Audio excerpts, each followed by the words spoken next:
మధ్యాహ్నపు సూర్యుడు ఉదయపు సూర్యుడు అంటారు. ఉదయపు సూర్యుడిలా ఉండి గాని మధ్యాహ్నపు సూర్యుడిలా వద్దు అంటారు. మధ్యాహ్నపు సూర్యుడు అని ఎందుకు అంటారంటే మధ్యాహ్నపు సూర్యుడు అలా వచ్చి ఇలాగా అస్తమించేస్తాడు. కాబట్టి మధ్యాహ్నపు సూర్యుడిలాగా వద్దంటారు.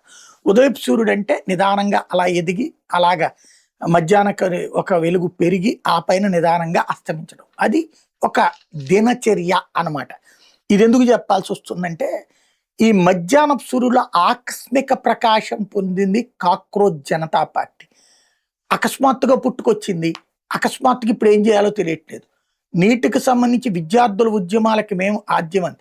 పరీక్షలు లీక్ అయిన 2 నెలల తర్వాత బిగిన్ చేసి, ఏది పరీక్షలు తర్వాత ఒక 40 రోజులకు బిగిన్ చేసి, రెండో పరీక్ష నిర్వహించడానికి కూడా సిద్ధపడుతున్నప్పుడు బిగిన్ చేసి, ఆ పరీక్షలు అయిపోయిన తర్వాత కూడా ఆందోళన కొనసాగించి, అసలోళ్ళు అరెస్ట్ అయినా సరే ధర్మేంద్ర ప్రధాన్ రాజీనామానే సమస్యకి పరిష్కారం అన్నట్టు బిల్డప్ చేసి, ఇప్పుడు జార్ఖండ్లో జోక్యం చేసుకోకుండా, పంజాబ్లో పట్టించుకోకుండా, కర్ణాటకలో నోరు మెదపకుండా ఉండటం. అంటే దాన్ని బట్టి అర్థమవుతున్నది వాళ్ళ ఇంటెన్షన్. వాళ్ళు విద్యార్థి నాయకులు కాదు, విద్యార్థులని అడ్డుపెట్టి మోసం చేసేవాళ్ళు అన్నట్టు.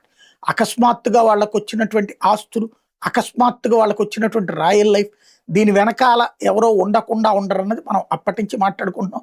జునైద్కి భోజనాలు పెట్టినటువంటి ఫౌండేషనే ఇప్పుడు సౌరవ్ దాస్కు కూడా డబ్బులు ఇస్తుంది అన్నది నేను మొన్ననే ఆ థ్రెడ్ అంతా కూడా ఎక్స్ప్లెయిన్ చేశాను. ఇప్పుడు అదే రిపబ్లిక్ కూడా టచ్ చేసుకొస్తుంది. సౌరవ్ దాస్కి ఠాకూర్ ఫౌండేషన్ నుంచి అమెరికా నుంచి డబ్బులు ఎందుకు వచ్చినాయి? ఇదే ఠాకూర్ ఫౌండేషన్, నేను ఎంతముందే చెప్పాను, ర్యాన్ బ్యాక్స్ వీళ్ళతో లింక్ అయ్యి ఉన్నటువంటి ఠాకూర్ ఫౌండేషన్, వీళ్ళు డైరెక్ట్గా ఆ డీప్ స్టేట్తో లింక్ అయ్యి ఉన్నటువంటి ఇదే Thakur foundation news laundry, wire లాంటి సంస్థలకు కూడా డబ్బులు ఇస్తుంది. అంటే భారత వ్యతిరేక శక్తులకి ఫండింగ్ చేస్తున్న సంస్థ.